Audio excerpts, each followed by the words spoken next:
जिंदगी बेकार है, साधना ही शांति का आधार है, साधना ही शांति का आधार। दूसरों के दोष ही क्यों देखते, दूसरों के दोष ही क्यों देखते, क्या नहीं खुद दोष के भंडार है। योग रहित जिंदगी बेकार है, साधना ही शांति का आधार। भोग ही क्या आदमी का लक्ष्य है, त्याग से हर व्यक्ति का उद्धार है। योग विरहित जिंदगी बेकार है, साधना ही शांति का आधार। जिनको अपना मान कर आश्वस्त थे, जिनको अपना मान कर आश्वस्त थे, आज उनमें शत्रुता साकार है। योग रहित जिंदगी बेकार है, साधना ही शांति का आधार है। दूसरों की देख उन्नति क्यों जले, भावना मुदिता मधुर उपहार है। योग विरहित जिंदगी बेकार है, साधना ही शांति का आधार है। नहीं इच्छा अंत को पाती कभी, स्पृहा नल में जल रहा संसार है। योग रहित जिंदगी बेकार है, साधना ही शांति का आधार है। शांत निस्पृह संत जन रहते सदा, सतत समता संतता का सार है। योग विरहित जिंदगी बेकार है, साधना ही शांति का आधार है। साधना ही शांति का आधार है।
सद्गुरु श्री के पावन चरणों महाभारत में उपस्थित समस्त श्रावक। दो तरह की दृष्टि होती है। एक मक्खी की दृष्टि। मक्खी कहाँ बैठती है? गंदगी में बैठती है। बहुत अच्छी जगह पड़ी है, परंतु उस जगह को छोड़ करके जहाँ गंदगी है वहाँ जाकर बैठेगी। तो कुछ लोग ऐसे होते हैं जो सामने वाले में दोष ही देखते हैं, गुण नहीं देखते हैं। उसको कहते हैं दोष दृष्टि, दोष दर्शन, पर दोष दर्शन। तो जहाँ पर दोष दर्शन की दृष्टि होती है वहाँ पर व्यक्ति अवगुणों का विकास करता है। उसके भीतर गुण वृद्धि नहीं होती है, नकारात्मकता का विकास होता है, सकारात्मकता नहीं बढ़ती है। और जहाँ सकारात्मकता होती है वहाँ पर वे लोगों के भीतर गुण देखते हैं, अच्छी चीज देखते हैं। श्री कृष्ण महाराज ने दुर्योधन और अर्जुन दोनों को कहा, दुर्योधन से कहा कि आप नगर में जाओ और देख कर आओ कि इस नगर में सज्जन लोग कितने हैं, उनकी लिस्ट बनाओ। अर्जुन से कहा, युधिष्ठिर से कहा कि आप नगर में जाओ और देख कर आओ कि नगर में दुर्जन लोग कितने हैं, उनकी लिस्ट बनाओ। दोनों ने कागज पेन हाथ में ले लिया, सुबह से शाम तक नगर में घूमे। शाम को रिपोर्ट देनी थी श्री कृष्ण महाराज को, और दुर्योधन आए, श्री कृष्ण महाराज के हाथ में कागज थमा दिया। श्री कृष्ण महाराज ने कागज देखा तो पूरा कागज खाली था, कुछ भी लिखा हुआ नहीं। तो श्री कृष्ण महाराज ने दुर्योधन से पूछा, क्या नगर में आपको कोई सज्जन व्यक्ति नहीं मिला? दुर्योधन बोला, महाराज नगर में कोई सज्जन नहीं है, हर किसी में कोई न कोई दोष भरा हुआ है, दुर्गुण भरा हुआ है। मेरी नजर में एक भी व्यक्ति सज्जन नहीं है। बड़ी गजब की बात। थोड़ी देर में युधिष्ठिर आए, युधिष्ठिर के हाथ में लिस्ट थी, वह श्री कृष्ण महाराज को दी। श्री कृष्ण महाराज ने वह लिस्ट देखी, वह भी कागज पूरा खाली था। श्री कृष्ण महाराज ने पूछा, क्या बात है, नगर में घूमे नहीं? कि घुमा, बहुत घुमा, सुबह से शाम तक घुमा, कितने लोगों से मैं मिला, परंतु मुझे एक भी दुर्जन व्यक्ति नजर नहीं आया। हर व्यक्ति में कोई न कोई गुण नजर आया, हर व्यक्ति सज्जन है, दुर्जन कोई नहीं है। श्री कृष्ण महाराज ने निष्कर्ष निकाला कि आदमी की जैसी दृष्टि होती है वैसा ही उसे दिखाई देता है। आदमी ने जैसा चश्मा पहन रखा है वैसा ही उसे दिखाई देगा। तो दुर्योधन की दृष्टि नकारात्मक थी, उसे एक भी सज्जन नहीं मिला, और युधिष्ठिर की दृष्टि सकारात्मक थी, तो उसे एक भी दुर्जन नहीं मिला, सारे सज्जन ही मिले। तो मक्खी की जो दृष्टि होती है वह गंदगी पर बैठने की दृष्टि यानी दुर्जनता दोष खोजने की दृष्टि होती है। दूसरी जो दृष्टि है वह मधुमक्खी की दृष्टि। मधुमक्खी कहाँ बैठती है? फूलों पर बैठती है और फूलों से क्या चुनती है? पराग चुनती है। तो हमारी दृष्टि मक्खी की दृष्टि नहीं, मधुमक्खी की दृष्टि बने, अर्थात हम गुण चुनने वाले बने। महिलाएं बाजार में जाती है सब्जी लेने के लिए, तो सब्जी वाली से कौन सी सब्जी छांट के लेती है? जो अच्छी है वो छांट के लेती है, जो खराब है वो छोड़ देती है। तो क्या दृष्टि है? अच्छा ले लें, अच्छा ग्रहण कर लें। तो जब सब्जी लेने के लिए हम अच्छी दृष्टि का इस्तेमाल करते हैं, अच्छा ग्रहण करने का प्रयास करते हैं, तो जब हम दूसरे लोगों से मिलते हैं तब हम उनके भीतर दोष क्यों देखते हैं? उनके भीतर गुण देखें कि सामने वाले व्यक्ति में क्या गुण है और उसके गुण की प्रशंसा करें, सराहना करें और उसके गुण को आगे बढ़ाने का प्रयास करें। तो जहाँ गुण ग्राहकता होती है वहाँ पर गुण देखते देखते व्यक्ति स्वयं गुणी बन जाता है। हम जैसा देखेंगे, जैसी बात करेंगे, वैसे ही हमारी भाषा बनेगी, वैसे ही संस्कार हमारे भीतर पुष्ट होंगे और वैसी दृष्टि हमारी बन जाएगी। तो हम दोष दृष्टि, दूसरों को दोष देखने वाली दृष्टि नहीं, मधुमक्खी की दृष्टि यानी पराग चुनने की, अच्छाई चुनने की दृष्टि हमारे भीतर विकसित करने का प्रयास करना चाहिए। और जहाँ मधुमक्खी की दृष्टि विकसित होती है वहाँ पर व्यक्ति उन्नति को प्राप्त होता है। क्यों? जब दूसरे का गुण देखेगा, उसकी प्रशंसा करेगा, तो उसका कोई दुश्मन नहीं होगा, सारे दोस्त ही होंगे। दुश्मन कहाँ होता है कि सामने वाले को दोष बताओ तो दुश्मनी पैदा होती है, तो झगड़ा होता है। सामने वाला अगर सरल मना है तो स्वीकार कर लेता भी मेरी ये गलती हुई है, अगर सरल मना नहीं है तो वापस भिड़ जाता है, वापस जवाब देने लगता है। हम देखते हैं रोड पर कोई दो व्यक्ति टकरा जाते हैं, दो गाड़ियाँ टकरा जाती है तो झट से झगड़ा करने के उतारू हो जाते हैं कि तुम्हारी गलती, वो बोलता तुम्हारी गलती, ऐसे करके झगड़ा करने लग जाते हैं। तो जरूरी है कि हम प्रयास करें मधुमक्खी की दृष्टि हमारे भीतर में विकसित हो, दूसरों के गुण दर्शन की दृष्टि विकसित हो। हम देखते हैं परम पूज्य भिक्षु स्वामी हैं, उन्होंने जब अंतिम समय था तब एक एक संतों का नाम लेकर के इसने मेरा ये सहयोग किया, इसके कारण मेरा साधुपना संयम निर्मल पला है, एक एक का नाम लेकर के उनकी सराहना की। हालांकि उनको अपेक्षा नहीं थी, वो तो गुरु थे, परंतु उनके भीतर में गुण दर्शन की दृष्टि, सामने वाले में क्या गुण है। परम पूज्य जयाचार्य उन्होंने साधु साधियों के प्रति कितनी ढालें बनाई है, कितना उनका गुणोत्कीर्तन किया है, ढालों के माध्यम से, रचनाओं के माध्यम से, प्रत्यक्ष और परोक्ष गुण दर्शन की दृष्टि। परम पूज्य कालूगुणी जब अंतिम अवस्था में थे तो उन्होंने जब बताया, बख्शिशें दी, इसने मेरे रेत की पोटली लाकर दी है, मतलब रेत भी लाकर दी है, तो उसका भी गुण वर्णन किया है कि इसने भी मेरा सहयोग किया है, काम किया है। तो गुण दर्शन की दृष्टि जो होती है वह व्यक्ति के विकास में निमित्त बनती, उसे आगे बढ़ाती है। तो हम गुण दर्शन करने का प्रयास करें।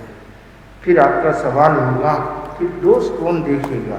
अरे भाई, दोष देखने वाले दुनिया में बहुत है, अपने को चिंता करने की जरूरत नहीं है, अपने आप मिल जाएंगे, कहीं भी मिल जाएंगे। पर गुण देखने की दृष्टि विकसित करेंगे तो अपना विकास होगा। दोष देखना है पर दूसरों का नहीं, खुद का देखना है। खुद का दोष देखेंगे तो सुधार होगा और व्यक्ति आगे बढ़ेगा। किसी भी सफल व्यक्ति की कहानी पढ़िए तो उसने अपने जीवन में सीधी सफलता प्राप्त नहीं की है, पहले विफल हुआ है और विफलता से कुछ सीख करके, अपनी गलती में से सीख करके फिर सफलता की कहानी उन्होंने रची है। तो सफलता के शिखर पर आरोहण करना है तो दूसरों के गुण देखें और स्वयं के दोष देखें, मधुमक्खी की दृष्टि का विकास करें तो आपका जीवन और अधिक श्रेष्ठ बन सकेगा। इन्हीं मंगल भावनाओं के साथ ओम आनंद। ओम अरहं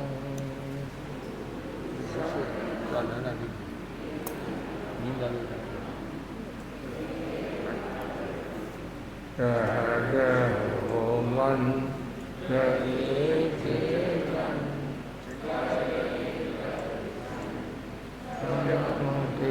हम पाने अरहं पाने अरहं पाने अरहं।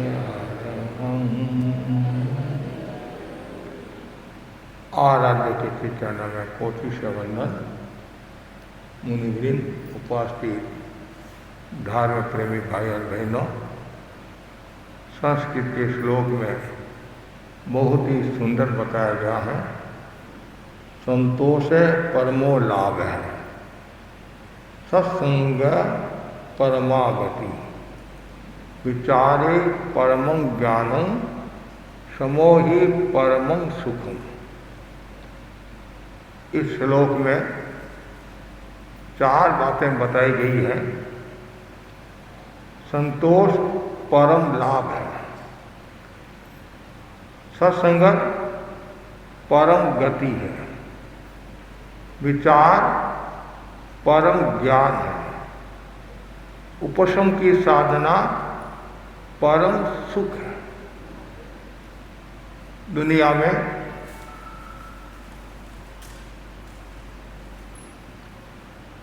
संतोष की साधना करने वाले कम है, सांसारिक इच्छा की भावना भाने वाले ज़्यादा है। सरल भाषा में कहे, व्यक्ति के भीतर में तृष्णा का भाव ज़्यादा रहता है, आकांक्षा का भाव ज़्यादा रहता है, आसक्ति का भाव ज़्यादा रहता है।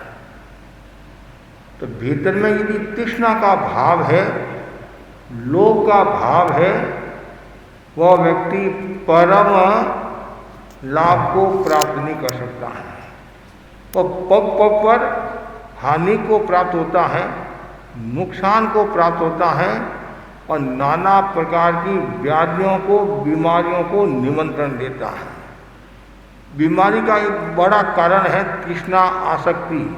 पदार्थ के प्रति मूर्छा है, धन के प्रति मूर्छा है, जीवन के प्रति मूर्छा है, परिवार के प्रति मूर्छा है, पद के प्रति मूर्छा है, आसक्ति है, लोभ है। तो वो व्यक्ति को रुग्ण बनाती है, व्यक्ति को बीमार बनाती है। लेकिन यहाँ ज्ञानी जन कहते हैं कि जो व्यक्ति संतोष की साधना करता है वह परम लाभ को प्राप्त होता है। कपिल का उदाहरण हमारे सामने है, जहाँ लाहो तहाँ लो। जहाँ लाभ होता है वहाँ लोभ बढ़ता है। 2 मासा सोना के लिए कहाँ पहुँच गया, चिंतन बदला, भावना बदली, पूर्ण संतोष को धारण कर लिया। परिणाम यह आया, घाती कर्म को क्षीण किया और केवल ज्ञान को प्राप्त हो गए। ये उत्तरायण सूत्र के 8वें अध्ययन की बात है, घटना है। इसलिए व्यक्ति को संतोष की साधना करनी चाहिए। यदि आपको सब कुछ भी यदि प्राप्त हो जाए तो भी आपकी तृष्णा, इच्छा पूरी होने वाली नहीं है। 3 लोक के स्वामी भी आपको बना दे, फिर भी आपके मन में कुछ न कुछ भावना रहेगी कि मेरे को और मिल जाए, और मिल जाए। क्यों? इच्छा आकाश के समान अनंत है। जैसे जैसे तृष्णा का, इच्छा का विस्तार होता है, वैसे वैसे नाना प्रकार की बीमारियों को निमंत्रण दिया जाता है। इसलिए हमेशा मन में संतोष की भावना भाव, संतोष की साधना करो। जो मेरे पास में है मैं संतुष्ट हूँ। आदमी को क्या चाहिए? रोटी, कपड़ा और मकान, इसके अलावा कुछ नहीं चाहिए। 2 समय का भोजन, और उनमें भी जो करोड़पति अरबपति है वे तो शांति से रोटी भी नहीं खाते हैं। किसी के तो ब्लड प्रेशर है, किसी के शुगर है, तो कोई तो लुका खाखरा खाता है, कोई लुकी रोटी खाता है। और उसका जो ड्राइवर है वो आराम की नींद लेता है, आराम की नींद लेता है और मस्त नींद लेता है, सोते ही नींद आ जाती है। और जो सेठ है न जाने कितने पसवाड़ा फेरता है, ये गोली वो गोली, बड़ी मुश्किल से फिर नींद आती है। क्यों? असंतुष्ट मन है। लोभ का मन है। इसलिए हमेशा ये भावना भाव, मुझे क्या चाहिए, रोटी कपड़ा और मकान। रोटी मेरे को मिल रही है और कपड़ा भी मेरे पास में है, मकान भी मेरे पास है, तो और फिर क्या चाहिए। ज़्यादा से ज़्यादा समाज में बैठे हैं तो प्रतिष्ठा की बात करें तो थोड़ा सा और धन, समाज में कोई आए, हमारे पास कोई लेने के लिए आए तो दे दिया। लेकिन ज़्यादा मूर्छा रखना, ज़्यादा आसक्ति रखना, इधर से ही मेरे को मिल जाए, इधर से ही मिल जाए, इधर से ही मिल जाए, तो फिर कभी कभी आदमी बेचैन हो जाता है, तनाव से ग्रसित हो जाता है, और फिर किंतु थोड़ा हुआ और टेंशन हो जाता है कि कल 1 लाख की कमाई हुई, आज 99 जहाँ 9 से 99 की कमाई क्यों हुई, 1 रुपया कम क्यों हुआ। और वो 1 रुपया के चक्कर में न जाने कभी कभी ऐसी बीमारी को निमंत्रण दे देता है, इससे शरीर मन भाव सब खराब हो जाते हैं। इसलिए पहला जो सूत्र बताया है, संतोष परम लाभ है, संतोषी सदा सुखी, दुखी जो तृष्णावान, भावे तो गीता पढ़ो, भावे पढ़ो कुरान। दुनिया में सुखी कौन है? संतोषी है। दुनिया में सुखी कौन है? संत महात्मा है। No tension only attention. रात को कोई चोर भी आ जाए चोरी करने के लिए कि भाई तू ही कपड़ा पहन ले, तू ही साधु बन जा, तू ही साधु बन जा, यहाँ क्या मिलेगा, यहाँ क्या मिलेगा, क्या मिलेगा, यहाँ कुछ मिलने वाला नहीं है। ज़्यादा से ज़्यादा कॉपी ले ले, किताब ले ले, या पात्रा ले ले, इससे ज़्यादा और क्या लेगा। और हमारे को आराम की नींद आती है, कोई टेंशन नहीं है। और कभी इसलिए हमारे सारे नियम हैं। आपको आश्चर्य होगा, पहले तो हमारे विक्रम संवत 2004 से पहले तो 1 अंक का कपड़ा जांचने की परंपरा थी। 1 अंक का मतलब क्या? 10 रुपया में 1 पैसा कम, मतलब 9, ज़्यादा से ज़्यादा 9 रुपया 99 पैसा, मतलब 9 का अंक मतलब। लेकिन फिर बाद में रतनगढ़ चातुर्मास में चिंतन हुआ कि अब मिलता नहीं है, समस्या आती है, तो फिर गुरुदेव ने फरमाया कि बहुमूल्य कपड़ा नहीं जाते, बहुमूल्य कपड़ा नहीं जाते। तो ये आज हमारे को एलवान यदि जांचना है, किसी ने एलवान की भावना भाई, कोई ऊनी वस्त्र की भावना भाई कीमती है, तो जल्दी से हम मोह नहीं लेंगे। लेकिन गुरु को भेंट के रूप में हम ले जा सकते हैं कि भाई ये गुरु के लायक है, ये तो क्यों। और इसमें टेंशन नहीं है। आज यदि मेरे पास में कोई डायरी है, कभी कोई बच्चे आते हैं पेन लेके, महाराज ये तो जोरदार पेन है, ये ऐसा है, तो वो बार बार टेंशन और आ जाता है। इसलिए भाई जितना सामान्य हो तो हमारी साधना भी अच्छी होगी, टेंशन भी नहीं रहेगा। नहीं तो बार बार उस पेन में मन रहेगा, कोई लेकर नहीं चला जाए, लेकर नहीं चला जाए, लेकर नहीं चला जाए। ये भी होता है, कभी कभी ये भी हो जाता है। घड़ी है, कोई भी ठीक देखने के लिए घड़ी चाहिए, लिखने के लिए पेन चाहिए, यहाँ तक तो ठीक है। जब हमने कच्छ गांधी धाम में चातुर्मास किया तो वहाँ सेठिया परिवार, अषाढ़ा का चंपाला जी सेठिया के ये स्टेशनरी की दुकान है, तो हम पगला करने के लिए गए। तो महाराज मेरे पास में 85,000 का पेन है, मतलब मैं कि शांति राख भाई, शांति राख हूँ, मतलब। तो कभी कभी क्या छदमस्त है, कभी मन में भी आ जाता है कोई है। इसलिए साधु इसलिए संतोषी है कि उनके जो पास है वो सीमा तक, एक सीमा। वस्त्र है, इतने हाथ से ज़्यादा वस्त्र रखना नहीं, पात्र है इतने हाथ से, मतलब इतने पात्र से ज़्यादा रखना नहीं है, एक्स्ट्रा और भी चीज़ें नहीं रखना, ताकि क्यों, एक तो हमारे को वजन उठाना पड़ता है, और ज़्यादा होगा तो ज़्यादा पलेवना करनी पड़ेगी, मतलब ज़्यादा वस्तुओं की पलेवना करनी पड़ेगी। और एक भी वस्तु की पलेवना नहीं हुई तो प्रायश्चित आ जाएगा, तो बार बार वो टेंशन और रहेगा। इसलिए थोड़ा हो तो कोई टेंशन नहीं, आराम से पलेवना भी होगी और साधना भी होगी। और रात को वासी रहे तो कुत्ता खाए, तो कहना मेरा साधु कितना सुखी है। समतारा सागर संत सुखी, सार में समतारा सागर संत सुखी। हाँ, और समता का भाव कब आएगा? जब आपके भीतर में संतोष का भाव होगा। ये सब एक दूसरे के जुड़े हुए हैं। क्यों? लोभ होगा तो क्रोध पैदा होगा, क्रोध पैदा होगा तो अहंकार माया का भाव पैदा होगा, तो आदमी दुखी हो जाएगा। नहीं तो हमेशा आदमी सुखी रहता है। कब? तो उसके भीतर में संतोष का भाव है। तो ये पहला सूत्र है, ये जीवन का आदर्श कह सकते हैं, और जीवन का एक पवित्र अंग कह सकते हैं संतोष, और जिसके पास में संतोष है तो उसके पास में सुख सब कुछ है, और संतोष नहीं है तो एक दृष्टि से कुछ भी नहीं है। आपके पास कितना ही हो जाए, कुछ भी हो जाए, तो भी आपके मन में शांति नहीं रहेगी। और दूसरा जो बताया गया है सत्संग परमागति, जो सत्संगत करता है, अच्छी संगति करता है, अच्छे लोगों को पास में बैठता है तो परम गति को प्राप्त होता है। इसका मतलब हुआ जो साधुओं के पास में बैठता है, सज्जनों की संगति करता है, परम तत्व की जानकारी प्राप्त करता है, तो वो परम तत्व मतलब मोक्ष को प्राप्त हो जाता है। अर्जुन माली का उदाहरण आपके सामने है, और न जाने कितने कितने ऐसे उदाहरण हैं जिन्होंने सच्चे मन से सत्संगत की, उनका बेड़ा पार हो गया। सघन अंधकार है और सूरज के आते ही अंधकार दूर हो जाता है। ऐसे आपके पूर्वार्जित कर्म है, भयंकर पाप है, और सच्चे मन से आपने सत्संगत की तो कर्मों का क्षय करके मोक्ष को भी प्राप्त हो सकते हैं। इसलिए आवश्यकता है हर पल हर क्षण सत्संगत करे, जब भी अवसर मिले सत्संगत करना चाहिए। ये मत सोचो मेरे पास समय नहीं है, सबके पास समय धारे तो सबके पास समय है, और नहीं तो नाचू क्यों आंगड़ों टेढ़ो, राजस्थानी कहावत है। अब किसी को आना ही नहीं है तो सतरे बहाना है। आज भी घरों में लोग ताश खेल रहे होंगे, या पान की दुकान पर गप्पे मारे होंगे, या चार दोस्त और कहीं होटल में नाश्ता करने के लिए जा रहे होंगे, तो सब कुछ होता है। लेकिन यहाँ आना होता है कि मैं बहुत बिजी है, बिजी है, बिजी है। मेरी दृष्टि में बिजी नहीं, आप लेजी हो या अस्त व्यस्त हो, इसलिए सब समस्या आ रही है। आदमी को अपने खुद के लिए भी कुछ करना चाहिए। मतलब ये 58 घड़ी जीव की तो 2 घड़ी शिव की, बोलते नहीं, 58 घड़ी पर की तो 2 घड़ी हर की, 58 घड़ी कंकर की तो 2 घड़ी शंकर की। मतलब कुछ आत्मा के लिए भी तो करो। एक घड़ी आधी में पुनिया, तुलसी संगत साध की कटे कोटि अपराध। खाली हम परिवार के लिए करेंगे, समाज के लिए करेंगे, दोस्तों के लिए करेंगे, ज्ञाति जनों के लिए करेंगे, तो हमारे खुद के लिए क्या किया।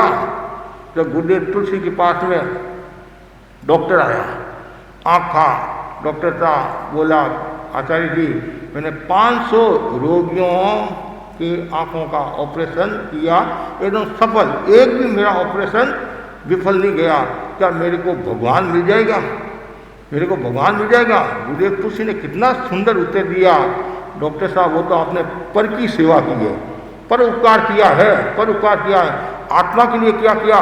जब तक आप आत्मा का उपकार नहीं करोगे, आत्मा की सेवा नहीं करोगे, तो भगवान का साक्षात्कार कहाँ से मिलेगा। तत्काल डॉक्टर बोला मैं इतनी जगह घूमा, ऐसा उत्तर देने वाला कोई नहीं मिला। कितनी गहरी बात बता दी है। हमने दूसरों के लिए किया, सब कुछ किया, लेकिन खुद के लिए क्या किया। मन दिए तले अंधेरा, कहते हैं दिए तले अंधेरा, पहले खुद के लिए भी करना चाहिए। एक अवस्था आने के बाद में व्यक्ति को सत्संगत में चले जाना चाहिए। ऐसे तो हर पल हर क्षण सत्संगत में रहना चाहिए, लेकिन फिर भी एक अवस्था आने के बाद में तो प्रवृत्ति से निवृत्ति की ओर जाना चाहिए। आखिर मैं क्या कमाता ही रहूँगा, आखिर मैं समाज का करता ही रहूँगा, परिवार का करता ही रहूँगा, तो मैं मेरे खुद का कब करूँगा। एक भाई मुझे मिला, महाराज मैंने सब छोड़ दिया, सब छोड़ दिया है, अब मेरा जो काम था मैंने कर दिया। क्या पोते की सगाई करना मेरा काम है, क्या परपोते की सगाई करना मेरा काम है, तो वो उनके माँ बाप का ध्यान है। मेरा जो काम था मैंने कर दिया, अब मैं मेरी आत्मा के लिए कुछ करूँगा। ये बहुत जरूरी है। समाई संबर माड़ा जा कुछ करो, सब 5 मिनट ही करो, 2 मिनट भी करो, हो सकता है उस 5 मिनट में आत्मा का दर्शन हो जाए, 5 मिनट में आत्मा का दर्शन हो जाए। कोई ऐसा क्षण आता है, उन क्षण में दिशा और दशा बदल जाती है। आज संतों का आपने प्रवचन सुना, कोई ऐसे वाक्य आगे, कोई ऐसा शब्द आ गया, आपका चिंतन बदलेगा, आपकी भावना बदलेगा। इसलिए सत्संगत से सुख मिलता है, जीवन का कण कण खिलता है, और सत्संग से व्यक्ति परम तत्व परम गति मोक्ष को प्राप्त होता है। तीसरा जो सूत्र बताया गया है, विचारे परमं ज्ञानम, मतलब कितना सुन गया है। विचारे परमं ज्ञान मतलब विचार है वो उत्कृष्ट ज्ञान है। विचार हमारे अच्छे होने चाहिए, विचारों में मलिनता नहीं होनी चाहिए, विचारों में विमनुष्य का भाव नहीं होना चाहिए, विचारों में रागद्वेष का भाव नहीं होना चाहिए। हमेशा सद्विचार होने चाहिए, अच्छे विचार होने चाहिए, और अच्छे विचार व्यक्ति को ऊंचाई की ओर ले जाता है, और नीचे यदि गलत विचार है तो रसातल की ओर ले जाते हैं। इसलिए विचार पवित्र होने चाहिए, विचार अच्छे होने चाहिए। तीसरी बात, चौथी जो बात बताई है लास्ट, समोही परमं सुखम, उपशम की साधना परम सुख है। सम उपशम, मतलब सहिष्णुता की साधना, समता की साधना, क्षमा की साधना परम सुख है। बाकी आपके पास में सब कुछ है, यदि उपशम नहीं है तो कुछ भी नहीं है। परम सुख की धोती आती है, परम सुख की धोती आती है, परम सुख की धोती। इचलकंदी उधर सांगली में आचार्य माँ प्रकृति किताब में लिखते हैं कि हमारे साधु पहले परम सुख की धोती का ज़्यादा करते, परम सुख। तो गुरुदेव फरमाते भाई आसक्ति नहीं रखना, लेकिन सन्मस्त है किसी के मन में आ जाता है तो फिर गुरुदेव ने कुछ समय के लिए परम सुख धोती जांचना ही नहीं, मना कर दिया, जांचना ही नहीं। मतलब परम सुख तो सच्चा हीरा आता था, सच्चा हीरा परम सुख कि भाई ये बढ़िया है, आज ठीक है, कपड़ा व्यवस्थित होना चाहिए ताकि लंबे समय उसमें कोई प्रॉब्लम नहीं है, लेकिन उसमें आसक्ति का भाव नहीं रखना, आसक्ति का। तो परम सुख, वो परम सुख तो ठीक है, धोती है वो शरीर को ढकने में काम आती है, मतलब ढकने में काम आती है। तो वो परम सुख यदि प्राप्त करना है तो उपशम की साधना करो, और जितनी उपशम की साधना होगी, क्षम की साधना होगी, उतना ही आपका जीवन पवित्र होगा। सामान्य का सार क्या है वो सुंदर बताया गया है, उपशम की साधना। उपशम की साधना, लाखों करोड़ों वर्ष की साधना करने वाला साधक यदि कुछ क्षणों के लिए तीव्र क्रोध कर ले तो उनका नुकसान हो जाता है। मतलब करोड़ों वर्षों की साधना करने वाला, जो साधना सुमेरु होने वाली है, वो साधना गुब्बारा रहकर बन जाती है, गुब्बारा बनकर रह जाती है। इसलिए उपशम की साधना जरूरी है। और जो व्यक्ति उपशम की साधना करता है तो उसका आवामंडल पवित्र होगा, निर्मल होगा, शुद्ध होगा, और उनकी सन्निधि में जो भी बैठेगा वह भी परम आनंद की अनुभूति करेगा। अब भगवान महावीर का जीवन दर्शन हम पढ़ते हैं, पद्म समय हम सुनाते हैं, तो उनके जीवन के बारे में पढ़ते हैं और सुनते हैं तो हमारे रोंगटे खड़े हो जाते हैं। विकट परिस्थिति में भी उन्होंने अपना धैर्य नहीं छोड़ा, क्रोध नहीं किया, हमेशा उपशम उपशम। उनका एक ही मात्र लक्ष्य था कि मुझे कर्मों का क्षय करना है, कर्मों का क्षय करना है। तो जो इस प्रकार का चिंतन करता है कि ये जीवन है और एक जीवन संग्राम के समान है, मतलब सुख दुख आते रहते हैं, सब कुछ है, मुझे मेरी आत्मा का कल्याण करना है। जीवन में कष्ट भी आएंगे, कितना सुंदर का है, समता में भी, मतलब प्रशंसा में भी समता रखना और निंदा में भी समता रखना। किसी ने प्रशंसा की तब तो फूल जाते हैं, और किसी ने निंदा की तो कुप्पा हो जाते हैं या निराश हो जाते हैं, मन में दूसरा भाव आ जाता है, अरे महाराज ने इसकी तो प्रशंसा की, मेरी प्रशंसा की नहीं है। मैं रोजाना आगे बैठता हूँ और मेरा तो नाम लिया ही नहीं, वो पीछे बैठा है उसका नाम लिया, अरे तुम भी ऐसा काम कर, तुम्हारा भी नाम आ जाएगा, तुम्हारा भी नाम आ जाएगा। नाम में आदमी बदनाम हो गया। काम तो हमारे से होता नहीं है और हम नाम के लिए तैयार हैं। आचार्य महासमुद्र जी बहुत सुंदर फरमाते हैं कि पुराने जो श्रावक होते थे वे अपने कर्तव्य का निर्वहन, कोई भी कहता मेरा कर्तव्य, मैं श्रावक का, मैं समाज का अंग हूँ, और फिर बीच का जो समय आया कि मैं हम काम करते हैं तो थोड़ा हमारा नाम भी होना चाहिए। और आज क्या है, काम कम और तूफान ज़्यादा है, काम कम तूफान ज़्यादा है और कागजी कार्रवाई ज़्यादा है। कागजी कार्रवाई एक जगह मेरे को बताया गया, कलकत्ता की बात नहीं है, कलकत्ता की बात नहीं है, बताया गया, अब मतलब गोष्ठी में 50-100 बहना आती होगी, कि 300 बहना आई, 400 बहना आई, मतलब आदि क्या इतनी आई तो हमारा नाम होगा, हमारे को नंबर मिलेगा, वो होगा, तो फिर ये तो गलत हो गया। तो फिर महिला मंडल ने क्या नियम बनाया पता है आपको, कि ये भेजो, फोटो भेजो, ये भेजो, ऐसा करो ताकि पता चले क्या, ऐसा मैंने सुना था। तो कहने का मतलब ये है कि आदमी को प्रमाणित रहना चाहिए। क्यों हम थोड़े के लिए ऐसा करें, फिर क्या विवाद होता है, आपस में कलह होता है, माहौल दूषित होता है।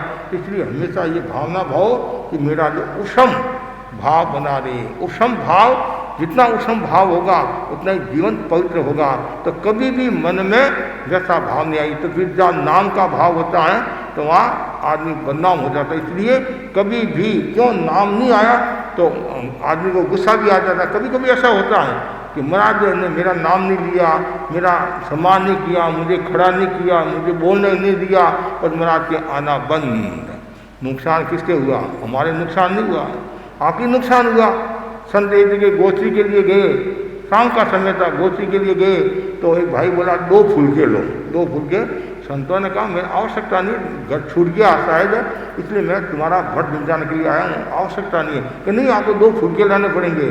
संत बोले करूँगा क्या, खाने वाली भी तो चाहिए नहीं। कि नहीं आप नहीं लेते हो तो मैं आना बंद करता हूँ, धर्म छोड़ता हूँ। क्या बोला? आप यदि 2 फुलके नहीं लेते हैं तो मैं धर्म छोड़ता हूँ। इसका धर्म के साथ क्या संबंध है? लेकिन जब आदमी को गुस्सा आता है, आवेश आता है, अहंकार पर चोट लगती है, अरे उनको ये भी तो समझना चाहिए महाराज की आवश्यकता होगी रही है, महाराज को संग्रह तो करना नहीं है, संग्रह तो करना नहीं है। लेकिन आदमी ऐसे ऐसे भी मुझ जाते हैं, थोड़ा सा भी कोई प्रतिकूल काम होता है, थोड़ा सा भी कुछ कह देते हैं, इतने में नाराज होते, कभी नहीं। अरे संत है, महात्मा है, और माइतों की गाड़ी घी की नाड़ी है, तो हम आपके सुधार की बात करते हैं, आपके हित की बात करते हैं। हमारे को क्या लेना देना, आप आओ तो ही हमारे क्या फर्क पड़ता है, नहीं आओ तो ही हमारे क्या फर्क पड़ता है। हमारी साधना में कोई कमी आने वाली नहीं है, साधना में कमी आने वाली नहीं है। लेकिन फिर भी व्यक्ति को उपशम की साधना करनी चाहिए, और जो उपशम की साधना करता है वो परम तत्व, परम सुख को प्राप्त होता है। ये 4 बातों की सब साधना करे।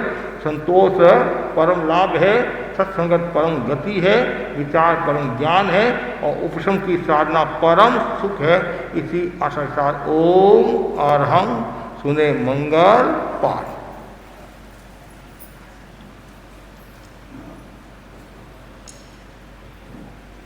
चत्तारि मंगलम अरहंता मंगलम सिद्धा मंगलम साहु मंगलम पेली बनतो धम्मो मंगलम। चत्तारि लोकतमा अरहंता लोकना सिद्धा लोकना साहु लोकना केवली बनतो धम्मो लोकना। चत्तारि शरणं पविज्जामि अरहंते शरणं पविज्जामि सिद्धे शरणं पविज्जामि साहु शरणं पविज्जामि केवली बनतं धम्मं शरणं पविज्जामि। विघ्नहरणं मंगलकरणं भिक्षुरो नाम गुण ओलक स्मृगण सरे अचिंत्या काम सरे अचिंत्या काम सरे अचिंत्या काम।